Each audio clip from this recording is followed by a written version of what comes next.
لا، استنى بس، أنا كنت هاقفل الفيديو، بس استنى أنا عايز أقول لك حاجة. يا اسطى أنت في ثانوية عامة حاليًا، والله العظيم، والله العظيم أنت في ثانوية عامة حاليًا. يعني إيه شهر 5 اللي أنت موجود فيه دلوقتي، اللي هو عمّال بيطير، عمّال بيطير يوم بعد يوم. اليوم اللي أنت بتنام فيه على السرير وتقعد تقول فيها ده أنا مكتئب والكلام ده كله، غيرك بيبدأ في الجداول اللي إحنا بننزلها لك على اليوتيوب ويبدأ يشتغل ويعمل اللي عليه.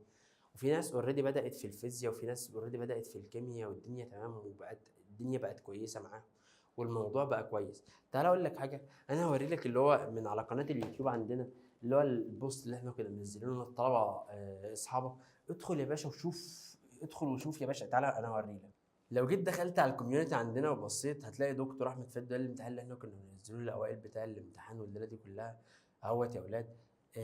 عايزك تيجي تدخل وتشوف رجالة السنين اللي فاتت والليلة دي كلّها. تعالَ بُص على الكومنتات، هتلاقي حاجات كتير مبهجة جدًا، جدًا، جدًا يا باشا. هتلاقي اللي بتقول لك أهوّة أنا السنة اللي فاتت زي دلوقتي كنت في نُص المراجعات، والدنيا بالنسبة لي كانت بايظة، والدنيا مش يعني بُص، كل ما أضبّط مادة تبوظ اللي هي المادة التانية، وأوقات كنت باسهر طول الليل على مادة حرفيًا، واروح علشان أحل مع المستر الصبح ما أعرفش. لكن رغم كده كل مرة كنت باحاول من الأول، والأمل كان بيتجدد فيّا إن شاء الله. المرة ديّة هاحل كويس، المرة الجاية هاحل أفضل. هي فترة تقيلة، هي فترة صعبة، الوقت اللي أنت فيه حقيقي دلوقتي هي فترة صعبة بالنسبة لك، ما حدش بيحس بيه. أهم حاجة إنك تمسك كل مادة حبيب قلبي هنوّة، وتمسك فيها كل فرع وتتأكد إنك فاهمه كويس وتمام معاك. ولو مادة علمية يبقى أحسن إنك تحل من أي كتاب معاك قبل ما تخش على الجزئية ديّة.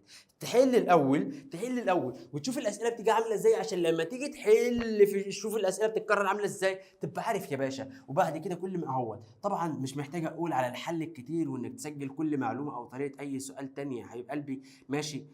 وحتى لو بدأت متأخر خير من إنك هنوّة بدأت متأخر، خير من إنك تبدأ متأخر، خير من إنك لا تبدأ. الفترة ديّة هي فترة الأخطاء، وإنك تغلط بشكل أكبر عندي هنوّة، لإن الغلط طول أنت بتغلط أكبر ما بتغلط طول السنة، وده الطبيعي. والمفروض هتلاقي إنك ناسي كتير، وإنك أنا كنت باتعرّف هتحلها، بتعرف تحلها صح والّا لأ، بتعرف تحلها صح والّا لأ، تمام.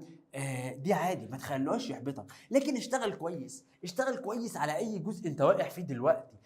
ما تهتمش أوي بدرجات المراجعة. السنة اللي فاتت يوم النتيجة أنا كنت ميّتة من الخوف، وكنت مليانة إحساس إني مش هاوصل. ولمّا المؤتمر طلع وخلص، شُفت أعداد الناس ما شاء الله جايبة درجات، انصدمت، وحسيت إني خلاص ما ليش مكان. ولكن لمّا النتيجة ظهرت لقيتني جايبة 93.6%. فرحت حقيقي. وبعد شهر من النتيجة كان شهر جميل، وخصوصًا بعد كلام مدرسينك وقرايبك وكل الناس اللي فرحانة بيك.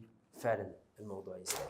شُفت زميلتك كانت في فترة زيك دلوقتي في فترة المراجعة، الدنيا ما كانتش عندها أحسن حاجة. أنت مستني إيه؟ ابدأ يا باشا، ابدأ والله العظيم. طول ما أنت بتشتغل، طول ما أنت بتعمل اللي عليك، ربك هيكرمك. ربك اسمه الكريم، ربك اسمه الكريم. ربك هيكرمك طول ما أنت بتحاول، طول ما أنت بتعافر، طول ما أنت بتشتغل على الحلم بتاعك، طول ما أنت بتحط قدامك تحديات كل يوم بتعافر على التحديات ديّة، بتحاول على التحديات ديّة، كل يوم بتقول نحن أحياء وللحلم بقية. هنقول للتحدي كل يوم أنت ما أنتش قد. اشتغل يا اسطى. الدنيا بالنسبه لها ما كانتش احسن حاجه، بتغلط كتير، هي برضك زيك. هي بالنسبه لها الدنيا ما كانتش احسن حاجه، انت برضك الدنيا بالنسبه لك مش احسن حاجه دلوقتي. تقدر تستغل الدنيا. الفتره ديت هي فتره لا تراجع ولا استسلام. يا اما تظبط الدنيا بالنسبه لك، يا اما الدنيا بالنسبه لك تروح خالص خالص خالص. شوف انت عايز تعمل ايه واعمله من دلوقتي. الموضوع مش صعب، الموضوع بايدك انت. انت اللي تقدر تقرر، انت اللي تقدر تقرر مستقبلك، وانت اللي تقدر تقرر حياتك. شوف انت عايز تبقى ايه واعمله من دلوقتي. عايز تذاكر ذاكر، عايز تصيع الموضوع عادي بالنسبه لك. اتس يور اوبينيون. ماشي. ربنا معاكم وفاكم، اشوفكم على خير ان شاء الله في فيديوز تانية.